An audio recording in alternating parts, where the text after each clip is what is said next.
네, 인스타그램 팔로워가 100명도 안 되고 블루 유스 10명도 안 되고 유튜브 채널 있어요? 유튜브 채널도 없고 근데 펀딩 오픈 하루 만에 2천만 원이 달성된 그 비결이 사실은 네 여러분 안녕하세요. 저 진짜 오랜만에 영상 올리죠. 저희 고객의 눈 같이 했던 분 인터뷰 영상으로 돌아왔습니다. 자, 오늘 같이 얘기 나눌 분은 딱 봐도 이제 그냥 20대죠. MZ세대의 표본입니다. 안녕하세요. 저는 고객의 눈 사기에서 캐릭터 사업으로 시작을 했었는데 지금은 부동산 콘텐츠로 직창업적으로 피봇을 해서 1인 사업을 하고 있는 코세라고 합니다. 얼마 전에 와디즈 펀딩을 하셨다고 들었는데 얼마를 버셨나요? 금액으로는 한 4천만 원 정도 벌었어요. 와디즈 펀딩으로 4천만 원을 이제 바로 버신 완전 무명이죠? 맞아요. 완전 무명 클립 메이커로서 바로 4천만 원을 벌었죠. 고객의 눈을 할 때 뭘 배웠길래 그게 끝나고 나서 바로 와디즈 펀딩이라는 걸 도전을 했고 또 그걸 하고 나서 바로 4천만 원이라는 걸 원래 세웠던 목표의 몇 배를 이룬 거죠? 한 그래도 1,000만 원 정도 1,000만 되지 원? 않을까 이렇게 생각했는데 첫날에 2천만 원이 넘어서 깜짝 놀랐었던 거. 첫날에 2천만 원이 넘었어요? 네네. 아무것도 없으셨잖아요, 진짜. 그렇죠. 저 지금도 인스타그램이 100명이 안 돼요. 100명이 조금 넘었나? 인스타그램 100명도 안 되고 그다음에 유튜브 채널도 없으시잖아요. 네, 없어요. 근데 사실 뻥 같기도 하고 어떻게 그렇게 했나라는 생각이 드는데 어떤 로드맵 같은 게 있었어요? 저 같은 경우는 부동산 컨텐츠를 했었으니까 그 중에서도 저는 완전 왕초보 내 집 마련 관련한 고민이 있는 분들의 고민을 모았어요. 그랬을 때 제일 많았던 거는 진짜 로드맵 자체가 없다. 나 뭐부터 해야 될지 모르겠다랑 시드머니가 부족하다. 이 두 개가 제일 컸거든요. 부동산을 해야 되는데 그거에 대한 욕구가 있는 데가 어딜까 생각했다가 무자본 창업방에 사실 들어갔거든요. 무자본 창업방? 왜냐면 거기가 돈을 버는 걸 좋아하는 사람들이고 이미 돈을 번 사람들도 있고 오히려 잘 돼서 이 넘치는 자본금을 어떻게 재테크해야 될지 그 다음 단계를 고민하는 분들이 계실 거라고 생각을 했어요. 그리고 비교적 홍보를 하거나 제가 이런 거를 무료로 베푼다고 했을 때는 막 홍보가 차단되는 그런 느낌은 아니었어서 그러니까 어느 정도 시드머니가 모여져 있을 거라고 생각을 한 건가요? 무자본 창업 쪽에? 사실 무자본 창업이 아니라도 거기서 그냥 본업을 하시면서도 2천만 원 정도 있는 분들은 다 타겟이라고 생각을 했거든요. 그렇다면 이분들한테 한번 해봐도 괜찮지 않을까라는 생각이 들어서 그런 곳부터 다니면서 조금 너가 나한테 궁금한 걸 얘기해주면 그거를 작은 소책자로 만들어서 무료 PDF를 줄게 하면서 한 번에 다 모았더니 한 3일 만에 80명이 막 우르르 몰려들어서 나 이런 거 고민이야 이렇게 해서 좀 그걸 모으는 데는 되게 시간이 얼마 안 걸렸어요.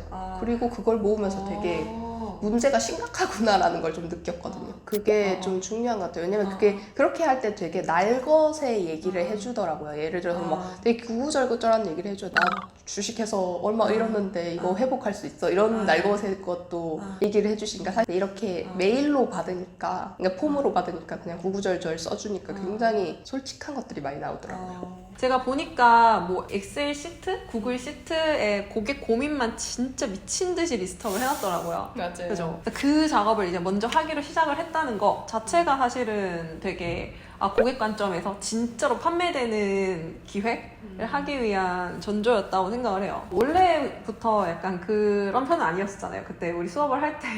맞아요. 전 좀 제가 하고 싶은 거를 좀 위주로 하고 그쵸. 예술가 타입이셔가지고 내가 캐릭터 할 거니까 너가 사줘 이렇게 약간 글을 쓰고 접근을 했는데 이제 사람들의 니즈가 있는 거를 부동산 쪽으로 넘어오니까 그 사람들의 니즈에 맞춰서 하니까 오히려 사람들이 더 좋아해 주시고 그리고 저도 거기서 제 뭔가 존재를 확인받으니까 일이 너무 재밌더라고요. 맞아요. 이게 진짜 핵심인 것 같아요, 사실은. 저는 코스님하고 처음에 면접을 봤을 때 제가 예언을 했어요. 아마 몇 개월 뒤에 그 일을 안 할 거고 맨날 바뀔 거고 근데 코스님은 결국에 성공할 거다라고 얘기를 했었어요. 내가 뭘 할 줄 알고 내가 뭘 팔고 싶고 이런 것들이 너무 많았고 저랑 개인적으로 얘기를 할 때도 저는 디자인을 포기할 수 없어요.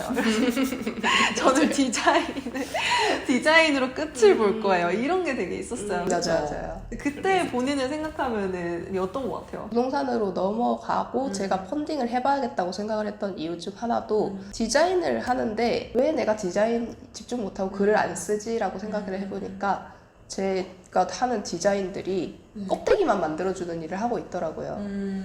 왜 그렇게 되나를 생각해보니까 고객들은 어쨌든 자기가 어느 정도의 궤도에 사업을 올려놓고 가장 마지막에 이제 격을 올리려고 디자인을 하는 건데 그럼 저는 본질적인 가치를 주는 사람이 아닌 거죠. 그래서 뭔가 그럼 이래서는 안 되겠다. 내가 직접 가치 주는 일을 한번 만들어 봐서 내가 기획까지 할 수 있어야 내가 디자인도 진짜 내공 있게 할 수 있겠다라는 생각을 했거든요. 그게 돼야지 내가 진짜 하고 싶은 디자인도 이제 더 가치를 줄 수 있겠다 생각한 거죠. 엄청난 메타인지. 저는 실제로 그렇게 하고 나서 바디지 펀딩이 끝나고 나서 거기서 쓰였던 캐릭터라던가 상세 페이지에 대해서 디자인을 문의하는 분들이 더 많아졌거든요. 이걸 들은 사람들은 도대체 뭐 그런 고객의 눈에서 무엇을 가르치게 돼?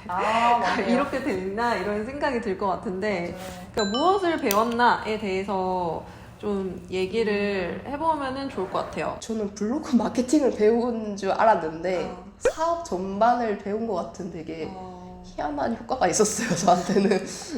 인스타그램 팔로워가 100명도 안 되고 블로그 유스 10명도 안 되고 유튜브 채널 있어요? 없어요. 유튜브 채널도 없고 근데 펀딩 오픈 하루 만에 2천만 원이 달성된 그 비결이 사실은 진짜 고객 관점에서 생각을 한 그 고객 문제 그리고 해결 이 템플릿만 따라도 완성이 될 수 있다 라는 이제 뭐 그 증거죠 사실. 근데 이 이야기를 들으면서 사람들이 그러면은 너의 고민을 얘기해주면은 내가 무료 PDF를 줄게 라는 식으로 막 능동적으로 다니셨는데 그 다음에는 뭐 어떻게 하셨어요? 노출을 일으키는 건 다시 광고 태우면 돼요. 근데 돈을 쓰는 거잖아요. 그건 순수익을 깎아먹는 정말 거고. 잘 배웠군요. 뿌듯하네 진짜. 그것보다는 사실 저는 본질적으로 상세 페이지가 좋아야 전환이 된다고 생각을 했거든요. 그래서 저는 상세 페이지를 진짜 많이 갈아엎었어요. 그러니까 제 주위에도 왜 이렇게 많이 갈아엎냐 할 정도로 갈아엎었는데 고객 시뮬레이션을 하는 거죠. 그러니까 상세 페이지라고 해서 그냥 글을 쓴다고 생각하지 말고 고객이 반박할 것 같은 거를 전부 다 리스트업을 해서 예를 들어서 너 왜 부동산 지금 사라고 하면 다 사기꾼 아니야? 그러니까 아니야 지금도 기회가 있어 라던가 아니면 지금 아니면 기회가 없어 라던가 뭔가 대답이 있을 거 아니에요? 뭐 나 돈 없는데 할 수 있어? 나 돈 없는데 했어. 이런 방법이 있어. 이렇게 상세 페이지를 구성해 나갔었거든요. 결국은 고객과의 대화 내용에서 전부 다 나왔던 것 같아요. 그래서 고객을 많이 만나보는 게 진짜 중요하다고. 그리고 그 상세 페이지를 진짜 잘 작성하는 게 내가 인스타그램에 계속 게시물을 올리고 뭐 유튜브에서 팬덤을 만들고 이런 것도 너무 중요한데 그걸 하시는 분은 더 잘 아시겠지만 결국 본질은 상세 페이지를 진짜 공들이셔야 된다. 그러기 위해서는 고객과 대화를 많이 해보셔야 된다. 이런 게 팁이라면 팁일 것 같아요. 그러니까 어차피 하나로 이어지는 게 우선은 이런 아이템과 기획, 전체적인 기획을 찾을 때도 고객들의 고민에서부터 출발을 했고 그럼 그 고객의 고민을 기반으로 해서 나오는 그 상세 페이지 구성 자체도 만들어서 굉장히 많은 예비 잠재 고객들한테 보여줘서 너 이거 보고 살래? 라는 걸 많이 물어보셨다고 들었거든요. 심지어 무료 상담도 해드렸었어요. 나갈 때. 그래서 책의 내용에서 일부분을 발췌해와서 이런 부분을 들려주고 이거 어때? 피드백을 받고 고치고 수정하고 뭐 다시 무료 상담을 해드리고 아예 그런 뭐 PDF 내용 없이 그분의 특수한 고민이 있으면 아예 고민 상담을 그냥 해드리기도 하고 이러면서 더 전자책에 넣어야겠다고 생각되는 부분 넣고 이 부분 별로 안 궁금해하네 하면 빼기도 하고 이렇게 하면서 진행이 됐던 것 같아요. 여기서 진짜 중요한 포인트가 나오는 게 내가 초보잖아요? 그러면은 초반부터 돈 벌려고 하는 욕심을 그냥 싹 버리세요. 그냥 초반에 자기 자신도 잘 퀄리티에 대해서 어느 정도 검증이 안 된 상태에서 노출을 늘리면은 그 노출시키는데 드는 돈 그리고 쌓이는 안 좋은 피드백 이게 다 리스크라 가지고 저는 초반에 퀄리티 검증을 어느 정도 해나가는 시기에는 무조건 무료로 많은 반복이 필요한 것 같아요. 근데 여기서 이제 제일 많이 실수하는 게 그건데 그럼 내가 퀄리티를 높일 때까지 아무한테도 안 보여줘야지 이런 분도 있어요. 그런 거 봤어요. 절대 안 돼, 절대 안 돼. 양으로 밀어붙이는 게 초반에 진짜 중요하거든요. 상세 페이지 그 다음은 어쨌든 전자책이라는 걸 팔았잖아요. 뭐 전자책 혹은 뭐 VOD 뭐 이런 게 있었을 것 같은데 그걸 어떻게 만들었냐 이것도 되게 중요할 것 같아요. 그게 사실 그게 본질이잖아요. 고민을 모아서 카테고리화 하면은 그게 목차가 돼. 저는 그렇게 썼어요. 돈은 어떻게 모아야 되고 청약을 해야 돼요? 청약은 근데 당첨이 안 된다던데? 뭐 이런 질문들 있잖아요. 그런 것들을 카테고리화 하다 보니까 그게 목차가 되고 거기에 맞춰서 저는 답변을 했을 뿐이거든요. 근데 뭐 이렇게만 들으면은 고객의 눈 수업 들으면은 되게 뭐 망병통치약이야 뭐 이렇게 생각이 들 수도 있을 텐데 하면서 되게 쉽지 않았잖아요. 아니, 저 하면서 울었어요. 수업 시간에 울어가지고 막 팀장님이 막 달래주시고 그랬어요. 근데 여기 나와서 하면서 울었다는 사람이 너무 많아가지고 맞아요. 왜 울었어요 그때? 매출적으로 압박이 시달리는 거죠. 나는 내일 카드값을 내야 되는데 근데 그렇다고 또 내가 고객들한테 돈을 내고 이걸 내 걸 사 이렇게 하기엔 아직 퀄리티가 그만큼이 아니란 걸 알고 있으니까 이거 참아야 된다는 걸 머리로 아는데 속이 너무 상하는 거예요. 지금 당장이. 뭐 지금은 막 하루에 2천만 원 달성하고 4천만 원 벌었다고 여기 나와 있긴 한데 그때는 이랬던 것 같아. 막 어쨌든 카드값 낼 돈도 없는데 그 어쨌거나 고객의 눈은 수업비를 내고 들어야 되는 곳이잖아요. 근데 그러면은 사실 밥 사 먹을 돈도 없는데 수업비를 내기가 어려우니까 이게 진짜 더 이상 들을 수 없나? 라는 것에 대해서 되게 그때 슬퍼하셨던 게 기억이 나거든요. 감사하게 좀 한 달 정도 딜레이해서 낼 수 있게 배려를 해주셔가지고 그때는 동기들한테 약간 형평성이 어긋날까봐 얘기하지 말라고 했었는데 그때 약간 울고 그럴 때 제가 그냥 돈 벌고 갚아라라고 했어요. 왜냐면 너 무조건 돈을 벌 거다. 왜냐면 너가 돈 안 벌면 더 이상하다. 그러니까 돈 벌고 갚아라라고 했었죠 그때. 근데 이제 미안해가지고 한 달 뒤에 바로 뭐 어떻게든 갚았던 것 같아요. 그렇죠. 그래서 지금 이렇게 펀딩 돈 벌고 나서 고맙다고 이제 밥 사주겠다고 해가지고 내가 얻어먹으러 갔다가 이거 영상 촬영하는 것까지 이제 온 거죠 사실은. 근데 이 얘기를 듣고 나중에 이제 들어오시는 분들이 악용은 안 했으면 좋겠네. 나한테 와서 돈이 없어가지고 막 이렇게 하시면 악용하지 않으셨으면 좋겠네. 얘기를 해도 되나 했는데 지금부터 없습니다. 죄송해요.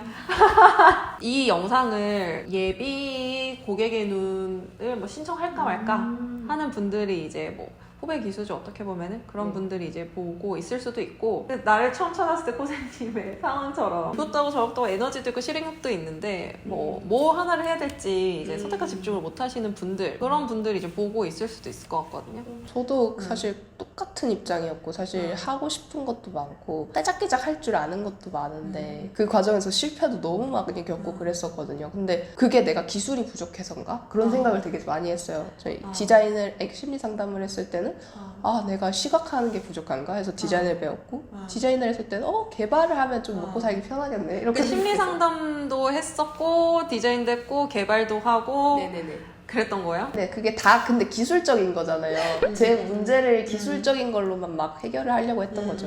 근데 저는 사실 이런 본질적인 거를 깨닫고 나니까 제가 가지고 있던 부동산이라는 그 키워드가 오히려 크게 작용한 한 케이스예요. 만약에 제가 부동산만 막 자산이 엄청 많고 엄청 잘했다고 해도 고객의 눈을 모르고 그냥 펀딩을 했으면 그냥 나 잘났어. 나 자산가니까 내 거 들어. 이렇게 얘기를 했을 것 같거든요. 어쨌든 고객의 눈이라는 것 자체가 고객 입장에서 빠르게 이해될 수 있는 컨텐츠, 커뮤니케이션을 하는 연습을 미친 듯이 하는 거거든요. 100명한테 보여서 한두 개 팔리는 거랑 10명한테 보여서 6개 정도 팔리는 거랑 이 차이라고 사실 생각해요. 저희는 후자를 완전히 강조하는 편이고 남이 짠 그런 기술적인 로드맵을 따르지 마시고 그냥 이거 하나만 생각하세요. 내가 고객이라면 이거 하나만 따르시면은 결론적으로 이제 매출까지 가는 로드맵을 스스로 이렇게 짤 수 있어요. 오늘 이렇게 이제 마치고요. 뭐 마지막으로 하고 싶은 말 있으신가요? 김경은 팀장님 진짜 짱짱맨입니다. 사랑해요. 이 자리에 와서 뭐 소중한 경험 나눠주셔서 너무 감사하고요. 뭐 어쨌든 저희 우정은 이제 지금부터라 가지고 이후에 들어오는 이제 고객의 눈 분들도 들어오셔서 본인도 몰랐던 본인의 가능성을 이제 이렇게 포텐을 터트리는 그런 경험을 많이 하셨으면 좋겠습니다. 뭐 누구에게나 열려있진 않지만 들어오시는 분들은 누구나 비슷한 경험을 하는 이제 고객의 눈에 대해서 이제 얘기를 해봤어요. 오늘 컨텐츠 여기까지 하도록 하겠습니다. 네, 또 다음에 언제 또 올릴지 모르겠지만 또 다음에 봬요. 안녕.